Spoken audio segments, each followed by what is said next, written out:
Yarr! Pirates! These swashbuckling seafarers have featured in our stories for millennia, leaving a significant cultural mark on maritime tales.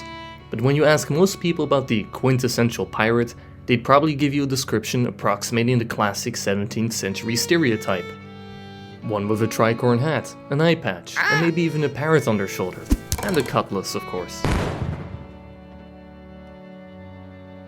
And when we look at the media we've produced about pirates, it will come as no surprise that the most common setting is that of the golden age of Atlantic piracy, which lasted from around 1650 to 1730 at the latest. Just take a second to think of all the pirate-related media you've consumed over the years. You probably thought of Pirates of the Caribbean, right? Well, that's no surprise, of course. It's one of the highest-grossing film franchises of all time, sitting at a whopping $4,552,050,850 combined worldwide, placing it just underneath the Despicable Me franchise? Its world is of course mostly fictional, but the inspiration it takes from the pirate golden age is obvious. Influential pirate media doesn't end there either. You're probably also familiar with the classic story Treasure Island. Maybe not by reading the original novel, but through one of its over 50 adaptations. From cinema, plays, comics, the 1996 Muppet movie. Hello everyone! As well as Disney's sci-fi retelling Treasure Planet. And the last one illustrates perfectly how, even by removing them from their historical context, the imagery and story tropes remain compelling. When we imagine these new frontiers, such as in outer space, we often imagine new types of pirates in these yet ungovernable domains. And now, space pirates have become a mainstay in sci-fi settings, demonstrating the timelessness of pirates in fiction. You might have noticed, however, one form of media is missing from that list, and this brings us to our main topic, video game piracy. Well, not that kind. I'm talking about the historical pirates, and the way that we depict them in games. Piracy is practically timeless, but at no other point in time did it become as prominent as in its golden years of 1650 to 1720 in the Caribbean. And those 70-odd years can be divided into several periods, with wars causing a downturn in pirate activity and prolonged peace leading to an increase. In this video, this time and locale will be our main focus, although we'll make some forays further from its white sand beaches. As a uniquely interactive medium, they can offer players large worlds to explore, exciting action, stories which the players can experience firsthand, and unprecedented freedom. And you know who else liked freedom? That's right, pirates. It's like a match made in heaven, and with the wide range of genres that video games can adopt, the amount of different ways the pirate theme can be applied to gameplay is equally exciting. But we can also be critical of the historical omissions that developers make, because piracy was ultimately a bloody form of banditry. We'll be going through a varied list of games, each giving their own unique spin on the topic, from trade simulators to multiplayer open worlds. This also gives us an excellent lead into talking about some of the realities of pirate life, and the traces that they left behind for archaeologists to discover. Do these games actually reflect the real history of piracy, or do they mostly play on the pre-existing trends set by cinema? This kind of media analysis can give us a lot to think about. After all, we run the risk of letting these pervasive stereotypes take control of the historical narrative. We'll see that, more often than not, distinguishing between pirates and regular sailors in the archaeological record is far more difficult than most media about pirates would lead us to believe. But video games, as interactive as they are, can also be an educational tool. And when done right, they can convey to the player the broader dynamics of piracy in the Caribbean, even if this is sometimes steeped in pop culture. So many pirate-themed games to choose from, which games do it best? Well, to answer that question, we're gonna have to go on a journey. You see, through less than legal channels, I've come into possession of a rare, one-of-a-kind map. Whilst its provenance is unknown, it contains directions to a treasure of great renown. It's truly the stuff of legends. And we'll learn a bit about the actual nature of the golden age of piracy along the way. My name is David Neurdenberg, and this is the start of a series I like to call Digital Libertalia, what video games get right and wrong about pirates. The original 1987 release of Sid Meier's Pirates marked the first open-ended pirate game of its type, and would establish many of the mechanics that later games would build on. Featuring a large overworld consisting of the entire Caribbean and the Gulf of Mexico, it offers the players a large amount of freedom in where to go, how to advance, and what role to take up within this world. The 2004 remake that we'll be talking about improves upon the original even more, with new 3D graphics accompanied by more cinematic animations and cutscenes, with the visuals borrowing from some Disney-style aesthetics. The Caribbean is a bright and sunny place, with tropical sounding tunes playing in the background, giving the game a lighthearted tone. The map is divided between several colonizing countries, Spain, England, France, and the Netherlands, and the player is free to align themselves with any of these factions or choose to eschew them altogether. The ports and settlements dotted around the map can change hands in wars as diplomatic relations between these countries change, and the player is free to exploit these developments for their own gain. What's more, upon starting the game, you also get to choose a starting date.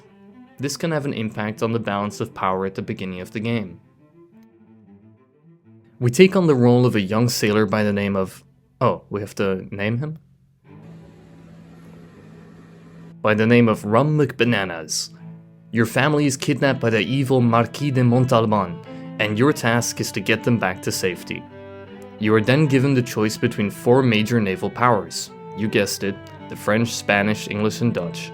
And upon making your choice, you get dropped into the game world with not all that much information about what to do next, aside from hunting down Montalban. The reactivity of the world makes for good gameplay, and the choices you can make as a player can shape the balance of power. You can choose to take on the role of a privateer or a pirate, and the ability to change between these roles is also quite flexible. The difference between privateers and pirates is relatively simple. A pirate crew engaged in robbery at sea on their own accord, whereas privateers received the so-called letter of marque from a country, effectively making them mercenaries in government employ. Privateers would refrain from attacking ships from said country and in exchange be given free rein in looting ships belonging to enemy fleets. During wartime, the number of privateers would skyrocket, becoming an auxiliary force for the navies that commissioned them. But once the conflict ended, many of these crews would subsequently continue their activities without any scruples as to who they would rob from, including their former employers. The role of privateers was never fixed, with stories of crews beginning as privateers for the British, turning to piracy, receiving clemency, and then renewing their work as privateers, only to turn against their former employers. Their loyalties would lie wherever money would take them. That this flexibility of roles exists in game serves both to increase player freedom, as well as providing strategic considerations in order to maximize your income. As you progress, players engage in trade, sea and land warfare, and make some diplomatic choices. And eventually, after sailing the seas for a certain amount of time, accumulating treasure as you go, you're pressured by your crew to end your voyage and divide the plunder. This introduces an organic way to break up gameplay and prevent the player from becoming too powerful. And it's also in line with one of the most important pirate traditions that differentiated their crews from those of normal merchant vessels. The seafaring empires of the 17th and 18th century relied heavily on their shipping industry and slave trade, and would invest in building vast fleets and navies. To keep the cogs of this globe-spanning economy functioning, they employed all manner of cost-cutting measures in order to keep the rate of return on each voyage as high as possible. This meant instituting a dictatorial level of control on board of each ship, keeping the underpaid and underfed sailors under control by threats of violence. Imagine you find yourself aboard one of the most technologically advanced vessels, fulfilling a vital role in this exploitative extraction economy, only to receive pennies in return. Upon signing up to a pirate crew, many sailors knew that the life expectancy wasn't particularly high, but when given the choice between a few years of relative wealth or returning to a strict life of discipline, rancid food, and poor pay, this wasn't a very hard choice to make for many. This is why, when crews turned to piracy and overthrew the ship's strict hierarchy, they would draw up rules regarding how they would divide the spoils of successful raids. Even though they maintained some hierarchy, such as the captain and the quartermaster, their pay would rarely be more than twice that of the average crewman. Crews elected from amongst themselves both the captain and the quartermaster, whose role was to act as a counterbalance to the captain's power, as well as to ensure the fair and equal division of all goods on the ship, be it food, drink, or treasure. Those who boarded a captured ship first often got the first pick of the cargo, weapons, and clothes found aboard, so even the boarding parties were selected with fairness in mind. These practices didn't necessarily draw from a high-minded commitment to egalitarianism, although there was a distinct influence of radical peasant and religious movements from mainland Europe among the crews. But it also came from a practical awareness that keeping the peace among a large crew of often drunk sailors was much easier when there was few reasons for internal disputes. Sid Meier's Pirates makes clever use of this pirate tradition to limit the rate at which the player can grow, emphasizing that the crew of pirate ships had a very different relationship to their captain. The three-dimensional ship battles open up some more room for comparisons. For pirates, choosing the right ship for the job was also important. Balancing the needs for speed, firepower, crew lodgings, and cargo capacity all played an important role, although they would not always have the luxury of choice. And in the type of sea battles pirates engaged in, bigger wasn't always necessarily better. Being able to outmaneuver your opponent in battle could be just as important. In the game, the varying ship types have their own distinct handling, cargo capacity, armament, etc. Players can choose to keep any ship they capture or to destroy it. This way you can build a small convoy of your own. However, in combat, only your flagship will enter the battle. This effectively makes all the other ships tender or consort vessels, a practice not uncommon for pirates. A consort ship's purpose is to service the ship it accompanies, and while pirates usually didn't sail in large fleets, the extra storage space and crew capacity were very advantageous. Another practice that pirates sometimes employed was the splitting of crews once they'd become too large, with part of the crew manning the newly captured ship under a newly elected captain. But what, other than the crew, makes a pirate ship different from any other seagoing vessel? Well, for the most part, not all that much. Other than the fact that it might fly some variation of the skull and crossbones, most ships started their pirating career following a mutiny or capture by pirates, and would not have differed very much from any other vessel at the time. And this makes identifying them difficult for archaeologists, especially after a wreck has been deteriorating at the bottom of the sea for hundreds of years. There's still no surefire way of differentiating between pirate, merchant, and naval vessels, based on the shipwreck alone, but archaeologists have attempted to find ways to give some indication as to their past use. By taking known pirate, naval, and merchant wrecks, and comparing the frequency of certain categories of artifacts found on board, we get this. Let's go through this one step at a time. First, Page and Ewan hypothesize that the artifacts representing illicit commercial and aggressive behavior will have the highest frequency among pirate vessels.